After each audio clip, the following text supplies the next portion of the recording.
So for those of you who don't know, Wilson Yates was a former president of United Theological Seminary, a distinguished retired professor of religion, society, and the arts, and a leader in our country, and indeed in theology, around the intersection of theology and the arts. Wilson Yates is an ordained minister in the United Methodist Church with dual standing in the United Church of Christ, a graduate of Southeast Missouri State University with a bachelor's, and then Vanderbilt with a Master of Divinity, and then Harvard with his doctorate. He's been a visiting scholar at Cambridge and at Yale, and at PSR, the Pacific School of Religion in Berkeley. And in 1998, he founded the journal Arts, the Arts in Religious and Theological Studies, and continues to serve as senior editor. He has written extensively on the arts and theological education, most recently editing Arts, Theology, and the Church, New Intersections with alum Kimberly Vernding. He is considered one of the key educational figures in the dialogue between the arts and the religious dimension. And what I'd say particularly is that Jim Nelson was his friend. And so it's with that I welcome you to come and share.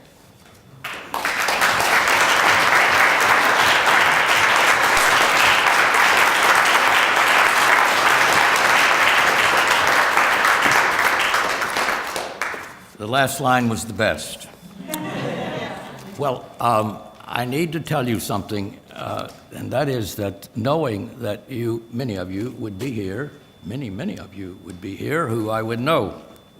I worked on this. And that means you really pay attention to the words and the phrases and the left line. And then it wouldn't print. And I brought it to Adam, and he said, you may have hard drive problems and it may be lost. So I have reconstructed my words with fewer words. Is it not on? It is, it's just. Okay, hear me? Yeah. So I think we'll do all right, but not in quite the same way, perhaps. Now, well, we'll get to the program. Jim Nelson wrote Embodiment, as you well know, but let's put it in context. He was an ethicist, and he was, by the time he wrote the book, a major figure in Christian ethics and in the Society of Christian Ethics. Now, when you look at the sweep of his work, you can divide it. He worked first on theory, and that's in the book Moral Nexus.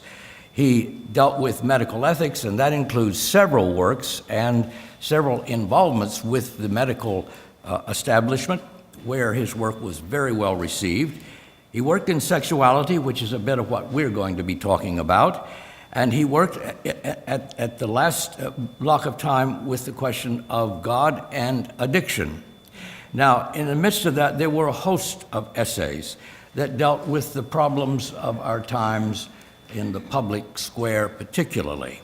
It is an enormous amount of work, and it was done with amazing humility. As an ethicist, some of you, how many of you had him in class? Oh my. Well, then you will all remember that he had a way of saying that when we look at ethics, we can divide it into three different schools: the ontology, teleology, and contextualism. He belonged to the last, and Moral Nexus is really the work that lays out what Christian contextualism is, which was greatly indebted in terms of how he treated it to H. Richard Niebuhr. Now, deontology focused on principles and rules when we think about making moral judgments. And teleology focused on the goal and the means for reaching the goal.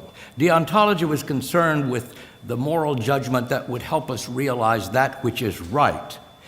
Teleology was concerned with how we realize the good, which is the vision, and the means by which we realize it. it falls a bit prey to the idea we all know that the means justify the ends, which can pose problems.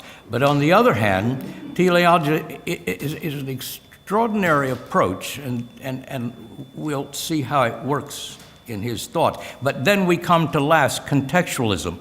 Contextualism, and particularly with Nelson, starts with the context. You are making a moral judgment. A group is trying to make a moral statement. Now, first he wants to know, as the ethicist looking at your activity and making a moral judgment, he wants to know what is the context in which this is happening, who you are, what class you belong to, what race you belong to, what gender you belong to, and why is this issue important. And then he wants to know the larger context in what you're doing, the larger context in which he is set. And that, of course, many of you know so very well. But that did not mean that he did not take seriously deontology, which focused on principles and how principles could become rules, general rules and particular rules that focused on what was morally right. And we will see that when we finally get to what was the vision that he had. And the vision focused around love. That was what he said, the principle which we work with. Well, let's save that a moment. But I'm saying he borrowed a bit from the deontological emphasis. And then the notion of teleology, the idea of realizing the good through various means is very much a part of this book, because the good itself becomes a new understanding of sexuality, and indeed a specific understanding of sex, broadly placed in terms of a sexual theology. And so the contextualist borrowed from the other schools to give us a book. And maybe we can play with some of that, but let's get to the content. This book starts really by dealing with definitions. And this is very important because his definitions did not fit the definitions of what we might call what was established in traditional thinking. And so he said we must distinguish between sex and sexuality. Sex is related to an act, a genital act. An act that relates to the genitals. It involves some kind of touching, some kind of imaginative thinking, but it still goes back to an act that is related to our own genitalness. That's not a bad word, genitalness. But when we come to sexuality, and this is where what he was doing was extraordinarily important. He was saying that our sexuality is who we are as men and women, male and female, and how we express that in the world. Now, the world's a big place. How we express it in specific relationships, how we express it in relationship to ourselves, how we express it in relationship to groups, and to the world of the public square. In other words, you always are a woman, and I'm always a man. And so we start with that, and we say, what does that mean, therefore, in the way I express the world about us? This is why it's so important to recognize the extraordinary journey of the transgender person. Because the discovery is that I am a different gender. And now, with help, the person can become the gender who he or she is. So sexuality is who we are as males and females, and how that is expressed with each other in the world at large. There was once a real argument from a fellow who was an African American and a woman who was white. And she was saying, the first thing you notice when you walk in the room is that there are females here and males here. And he was saying the first thing you notice when you walk in the room is you're all white and black and brown and yellow and whatever. And it was a wonderful interchange and not an angry one, because it said something about who they were, where they were coming from in terms of how they saw the world about them. Well, now, sex and sexuality. Now, all of this relates for him not finally to an ethics of sexuality, but it relates to a sexual theology. Now, let's stop a moment. It's awfully easy to be comfortable with the idea that theology will reflect on some human phenomenon, i.e., sexuality. It reflects upon it, it makes sense of it, it defines its limits and defines its strengths, and it goes on to the other subject. What he's saying is when you are dealing with this question and you're calling it sexual theology, you don't start theologically and look at that. You start here with the dat. We are sexual creatures, and out of our sexuality, our identity as men and women, there emerges a theological understanding. Or we could say there emerges certain religious questions that begin to take on theological meaning. And consequently, it becomes for him work in a sexual theology. What, when we look at the sexual scene, what is there that will yield insights that are theological? Now, one might be quick to add here that it might yield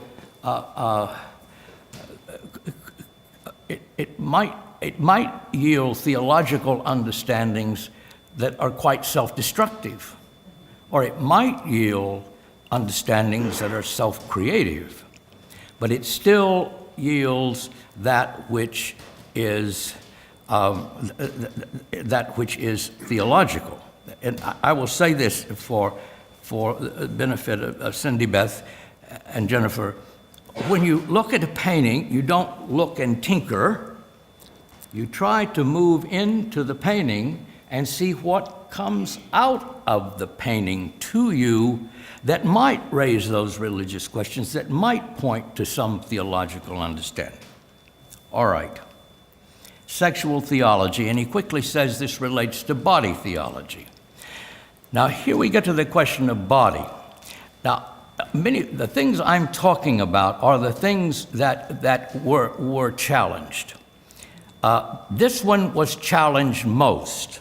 It was the body and the. Well, let's wait a minute. See, my mind is an associational mind, not a linear one, and I'm trying so hard to make it linear.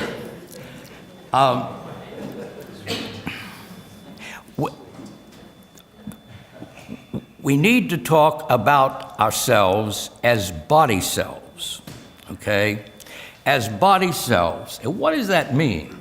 It means that we are selves and we are bodies, and there's no way of talking about one without dealing with the other. Let's do it in a simple way. Norman Pittenger said, people say, I have a body. I have a spine. It gives me trouble. No, he says, we need to say, I am a body. Let me give you an illustration. 2 or 3 years ago, some of the family members went to London and Cambridge, and Gail and they went back, and I had a little period of time that was my own in this beloved city. But here I was sitting on my favorite bench in Jesus Green, and the pain was just racking all parts of me. Now, there are reasons for that. The medicine had worn out, and so forth and so on. I handle this well with medication. But what the insight was, is I sat there thinking, the pain invades me. The pain is like a demon. The pain is coming from out there, and it's tearing me apart where I want so much to play. And then I realized that's not true. I am my pain. Now, I am my body. I don't have a body. I am my pain, and somehow, and this may not make much sense, somehow I own the pain as me, and I was dealing with it differently, and have ever since.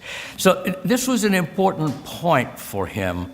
That is to say, we are always body selves, never self and body, except maybe as an abstraction to make a point. Now, my time, heaven knows, I have a couple minutes? Okay.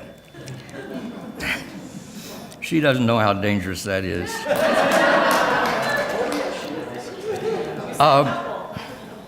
All right, now let me move. These were some of the categories, but I wanted to say where we get to is the body-soul or the body-spirit or the body-mind dualism. And you can frame that. You already have framed it. The body-soul conflict, split, put the body here and the spirit here over against one another. In the worst forms, the body was the prison house of the soul. Or you might say the body is that transitory place. It's good in and of itself, but it's transitory. And the spirit is what is related to God, and it goes finally to God. Or you can spell it out of a lot of different ways. But what he wanted to say, well, let's finish that chapter. So we have a body-spirit, body-soul split. And what are we talking about when we're talking about spirit? Well, we're talking about logos with a capital L. We're talking about the eternal. We're talking about the capacity of reason and the capacity reason has of controlling what? Emotions. And we talk about the fact that with logos, then reason, and then the ability to control, we are able, we people on the spirit side, we are able to create, we're able to create a world the way God would like. Now, there is the body side. Now, the body side in this concept is transient. It's part of nature. It grows old and it dies. The body side is filled with emotions, and periodically they are shown in ways that are inappropriate, certainly at our dinner party. And the body is in emotions, and emotions that often can't be controlled. The body is in search of that which will allow it to have a good life. And so it turns to the source of that which has defined the good life. That is the spirit side. Now, the division in and of itself doesn't stop there, and we all know the punchline. I'm on the spirit side, and Anita is on the body side. It's dang right. The body-soul split, in effect, not only divided us, but divided us. It split us off with a superior and an inferior reality attributed to our sexuality. Well, now, if this is a premise, a set of premises he lays out. But now what does he do? Well, he goes to Scripture, and this is what helped. It threw some of his critics because he did serious biblical criticism. They couldn't say he's one more writer who's ignored it. So he went to the biblical Scripture. He looked, and there, of course, is where he identified love as transcending all. And this is not in the book, but his way of interpreting Scripture was to take the concept of love and move back through its stories, its passages. And some are found wanting. And that's how he's able to differentiate himself from that part of Scripture which is a little difficult to get hold of. Women as chattel, death for endless causes, and so forth and so on. So he went there, he went to history, and he showed how within Christian history we have the body-soul split continuing, and we have the subsequent subjugation of women to men being a part of that. I think he's weakest on his historical analysis because there's simply ways that it might have been developed more. But generally speaking, history did support what he was observing. And then he looked at the contemporary situation, and he looked at, if you remember, Nygren. He was a great Swedish theologian. And now we get to the question of love. I'll come back to Nygren. That's associational. Okay, so here he starts out. He deals with the biblical, he deals with the historical, and he deals with the contemporary. And can you hear me? All right. And what is he doing? Just because we're recording. Oh, okay. So what is he doing? He's being, in our language, prophetic. Because he's calling down judgment, Tillich, remember, the divine no, up on injustice. And then you can spell out the injustice. He is prophetically calling down the judgment of God against the injustices that are there in terms of how we conceive and play out our sexuality. But you see, in the Old Testament, the prophetic notion is first judgment of the failure to abide by the covenant. But it is also return to the covenant, and then we can spell out what that would mean. Well, with him, he's more teleological.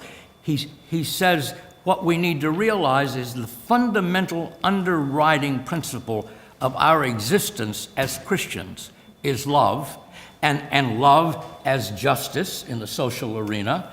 And so we need to realize that vision. Now, the realization of the vision is a long, long way to go, and yet we do embody it. We are there and not there. It's like the reign of God. It's here and it's gone, but maybe it comes back on occasion. So there we were as the prophetic statement. Now, if love is the general principle, and now I will be brief, I want to say two things. One, he was indebted to Tillich by saying that love, which is at the center of the faith, is that which seeks to unite what is separated. Maybe what is broken and must be healed, but what is separated. So love is the search for unity, the unity of the person, the unity of the couple, the unity of the group, the unity of the nation. And there again, love can be translated into justice when we get into the public arena. But I also want to point out that he breaks down love in two ways. And I want to comment on the first and the second and briefly, because you've heard it. He observes that classically there are four types of love, right? Epithemia. Oh, when I went home and I said, I feel epithemic about you, Gail. It didn't ring right. It's the time when I was studying with Parsons at Harvard, and he said that there is cathextion that occurs between persons and groups. So I went home and said, I am cathecting to you. And it had the opposite of what I hoped. So I don't know why I said those things and where I am. There is love, and there are four types. Epithamaic love is attraction. Now, it's more largely said, it's what Freud means by libido. And what did he mean? He meant a basic energy in the self, all selves, that must be controlled, must be channeled if we're to have the good life. Now, so it is libido for Jim, as he defines it in his book. I like the word attraction. It's when we have the immediate attraction. You walk in the mall and you pass 100 people, and then you see someone. And in that nanosecond, that person is attractive. You are attracted to them. Why? You keep walking, they keep walking. But that's what epithamaic love is like. Now we move to eros. And eros is that love which seeks the union with the other. And with sexual union, it precisely that. Sexual play, sexual intercourse, sexual relationships. And eros is a demanding and strong and powerful form of love. Now we come to filial love, which is companionship or friendship. It's ground out slowly over time, but then you know it's there. That's the person you can turn to. That's who you tell what you can't manage yourself. That's the friend. That's filial. That's companionship as a form of love.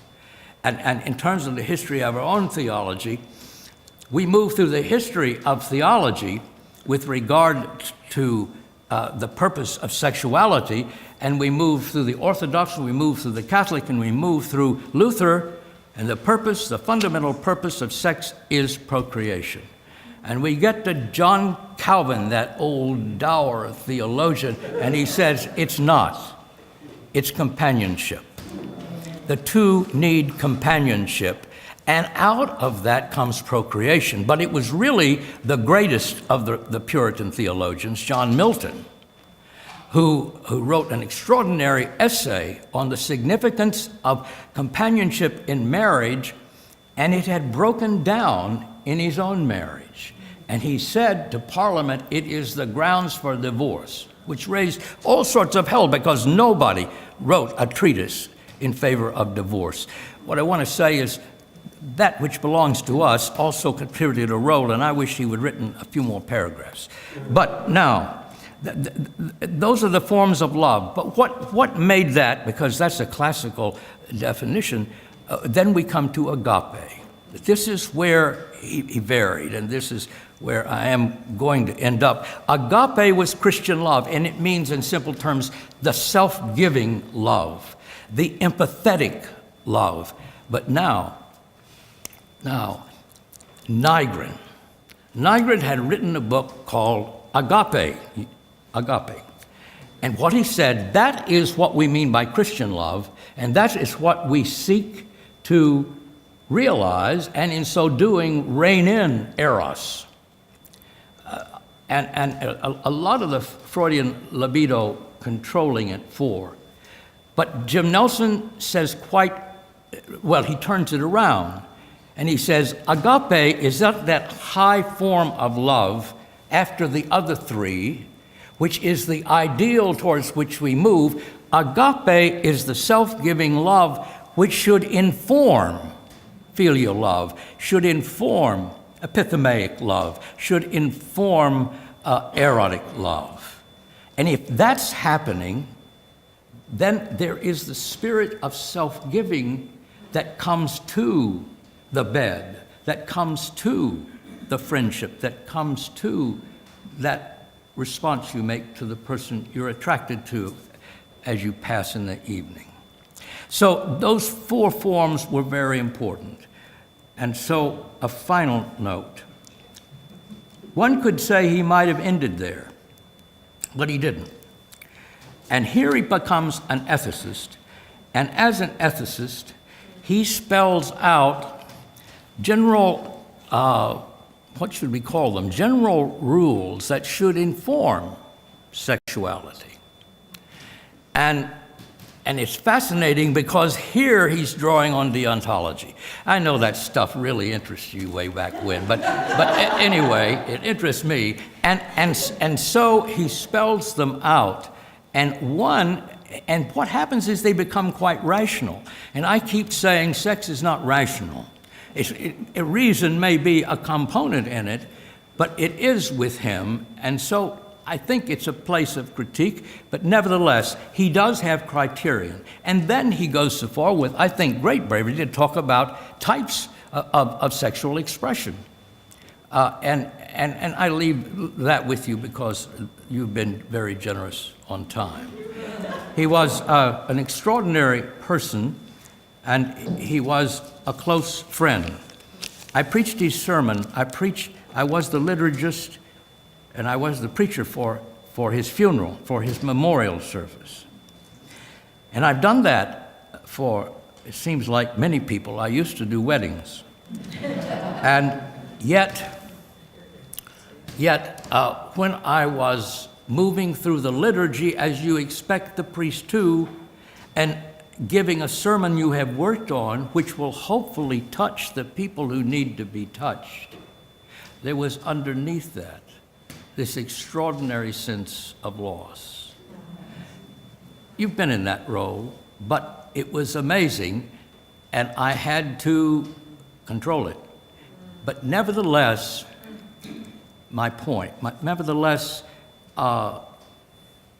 human sexuality,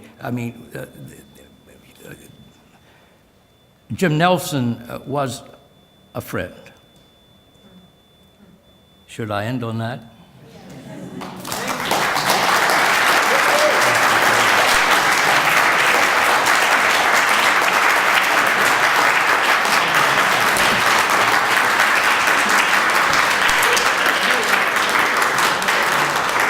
Well, I know for one, could have listened for a lot longer. So thank you so much for sharing, and thank you for bringing to life some of his work and animating that for us. Really, really pleased now to be able to welcome the Reverend Anita Hill, who is a two-time alum of this wonderful seminary in '87 and 2000.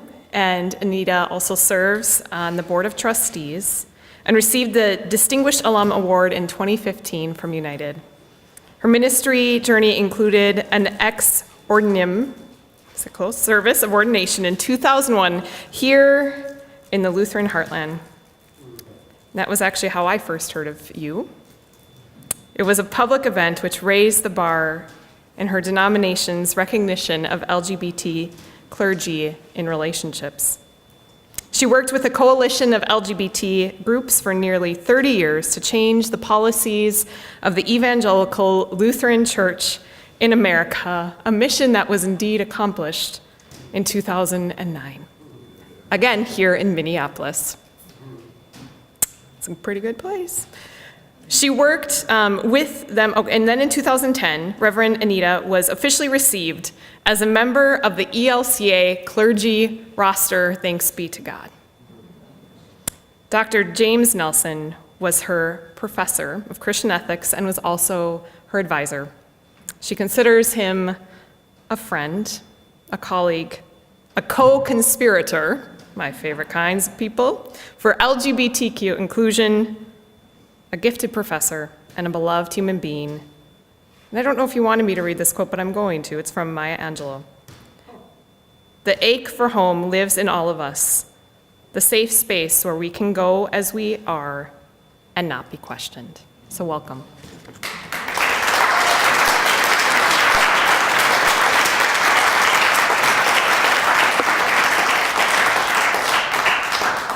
That Maya Angelou quote really helps now that I'm selling real estate and billing it as a ministry of its own. So, it kind of goes that way. So getting to know Jim Nelson came for me. I saw a lot of people raise your hands that you had him as a professor, as I did, of ethics, and then also of the infamous sexuality and ethics class.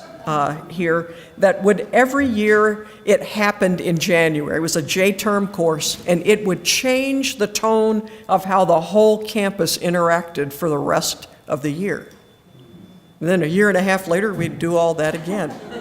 Pretty amazing. And Jim was a part of that, and Wilson, I know I've heard part of that lecture before in that sexuality class. Jim in the classroom, my recollection of him, and some of you may have this as well, was that he had a way of bringing his professional and professorial wisdom to us in ways that were poetic and powerful, and they were preaching, but held me in such a way. I remember him ending some classes, and we would sort of sit there stunned instead of being in such a hurry to be on our way to whatever was next for us.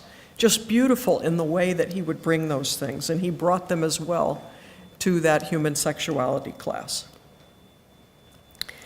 That class was connected with the program in human sexuality at the University of Minnesota.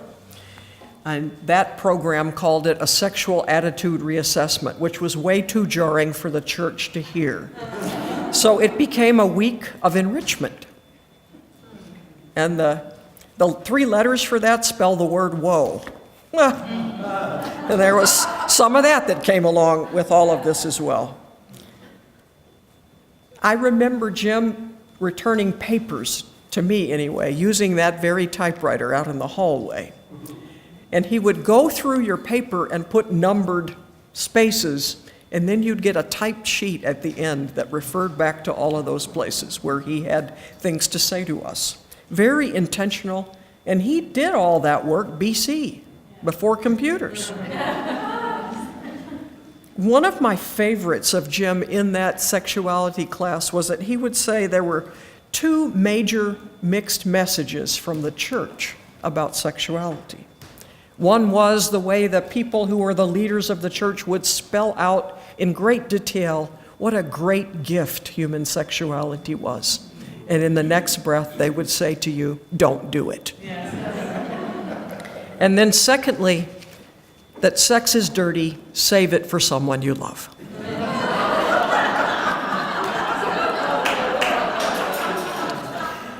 And that was Jim, able to bring it in that way and then bring to us all the theology that went with it.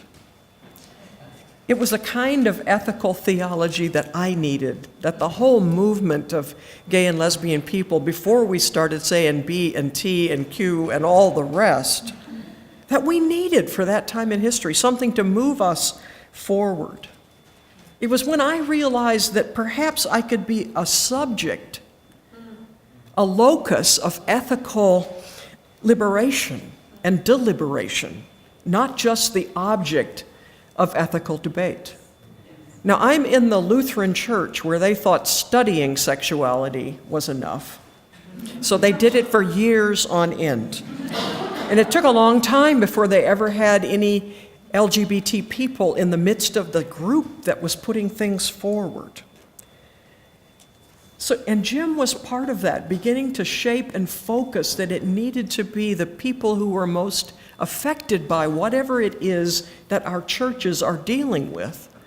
They must be in the midst and the center of helping to craft whatever it is we're doing about that. Just that shifting of authority, as you were saying. Who remembers the Wesleyan Quadrilateral? Okay, Wesleyan Quadrilateral. So Jim laid out all of those pieces for us about the quadrilateral, about scripture and tradition and reason and experience. And it was laid out like 4 equal parts on the board in front of us. But that was so untrue because human experience mattered very little. And he ended up putting together for us what he called the ethical pie instead of quadrilateral. That included individual experience, included our human experience, included context. Because all of that has to be together as we do this. It's like up until I came to study with him, it's like human experience had just fallen off of the map of theological thought. In fact, it was considered, as you said, the great dualisms of men being heady and spiritual and women being bodied. It was like that with human experience. It was one of the greatest arguments that carried on year after year in my own denomination as we looked at matters of human sexuality, that us bringing anything about our own story was suspect. Why? Because it was body. Because somehow gay people ended up being thought of as like totally sexual beings. Or pretty boring, actually. But what came in my mind in terms of cartoon that Jim would have loved as well was that gay people, the whole argument about us being clergy was that gay people were like disembodied genitalia afloat in the world. And if you picture a clergy collar around that, you've got a problem. So trying to put those together were like, just apples, oranges, nothing to fit together. So what he was doing about human experience was just central to what we've been doing in a whole movement over many years to try to bring LGBTQ people into the world, back to the church, to the center, not the edge, to being engaged in what it is that we're to be as Christian people, as people who are human, and we are spiritual, and we are sexual. And all of that enters the room with us, with all the other things about able-bodiedness or not. Temporarily able-bodied, I think, is a term I learned with Jim as well. So that all of those things come to us and are part of the context. Jim always opened that week of enrichment by turning to Our Town, the play Our Town. And I think, was her name Mary Ellen? How Mary Ellen begins, she dies in this thing, right? And she begins to reflect, Emily, not Mary Ellen, Emily. And Emily talks about getting a letter, finally. And the letter was addressed like to the universe, to the planet Earth, and to the United States, and to the state of Maine, and to that small city, and to her street, and to her house, and to her room, and finally to her. And made the case that from this cosmic universe that is God's own creation, that it all comes down to a being, a human being, embodied, thoughtful, spiritual, all of that together as the starting place for what it was that we began to do. I remember going to that class first in 1985, and then through the years having opportunity to co-teach it with you and with several others. One of my proudest moments was having a letter in my hands that said, "You are an adjunct professor of ethics and sexuality from United Theological Seminary." I think that's, with all my stuff now at the Minnesota Historical Society. People will think it's hysterical later, but it meant something then. And that we did the courses jointly with the Lutheran Seminary, that was big as well. Really, really important stuff. So the year 1986 came. Often when I'm speaking with groups now, there are a lot of them who weren't born in that year yet. Thankfully, some of you were. On the day following Gay Pride that summer in '86, Gay Pride takes place in most of the major cities in the country on the last Sunday in June. So the very next day, the Supreme Court handed down a ruling that came out of Texas, Bowers v. Hardwick, and it had to do with this. There were two men who were in bed together in the privacy of a home, and the police entered the wrong house. but their being in bed together, being sexual together, was against the law, so they were jailed and prosecuted. And the Supreme Court, on the day after these masses met, basically said we have no right to privacy even in our own homes. It about broke me. And I remember writing to Jim Nelson saying, I need help.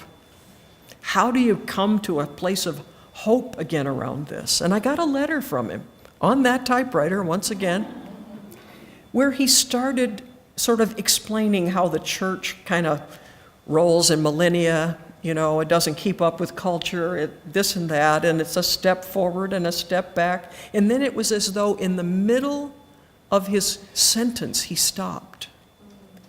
And Jim said, maybe the best we can do is to sit together, to hug one another, and to cry. And that I needed. That we need times to cry together, times to move through horrific things that happen. It seems we're in the midst of some of those difficulties now. Great difficulties. There are states who are passing laws again that gay people can't adopt a child. Just today, the state of Iowa passed something that's unhelpful to us. And here we go. And Jim was one to give permission for people to look at matters of sexuality, to be about bringing students together who could learn about it, be able to talk about it and not blush to the top of our hair roots as we did it, was really important to us. There was a part of that sexuality program at the U, they had a 70-foot-long wall, and they did this multi-show of things there they called the sexorama. Anybody else experience the sexorama? Yeah, look at those little smirks. I love it. That got people really in trouble. But it broke people open. And I had people come back to me years later to say, in the parish, it allowed me to speak to a couple who were living together, having sex together. Their families were totally upset. Should the church allow them to marry there or not? But to be with them and to hold them and in that place and be able to enter the conversations together. That's the kind of permission giving that it seemed Jim was about, and his wife, Willis Clare, as well. She spoke to us about being a chaplain in a hospital and visiting with an elder couple from a farm. And he had had a heart attack, and they did not know if they'd ever be able to have sex again.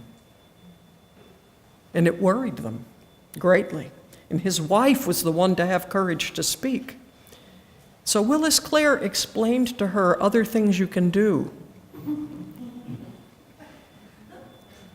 And later they came back and said, life was pretty wonderful. Permission giving. Giving people permission to own their own stories. To be their own sense of authority, of owning that story, helped me with saying, let us find our story in God's story. What a rich sense of conversation that was to gather with other LGBT folks and hear where that comes from. Nothing to do with the Bible bullet passages or bludgeons or whatever we call them.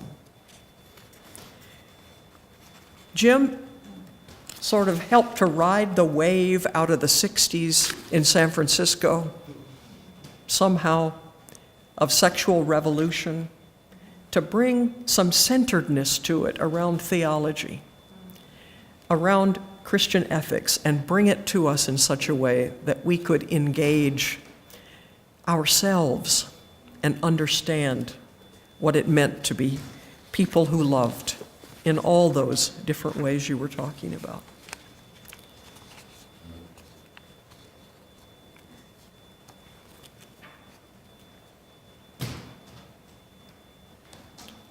Jim was a friend, and Willis Clare as well. a friend to many of us. You don't teach a class like that without getting connected to people in their lives. And he still is connected with us 40 years later. And the struggles continue. And he would be one to remind us that you go a few steps forward and a few steps back. And sometimes what we really need to do is to be together bodily, to touch, to hold, to cry, to mourn, and to get to hope and to carry on. That's Jim to me. Thank you.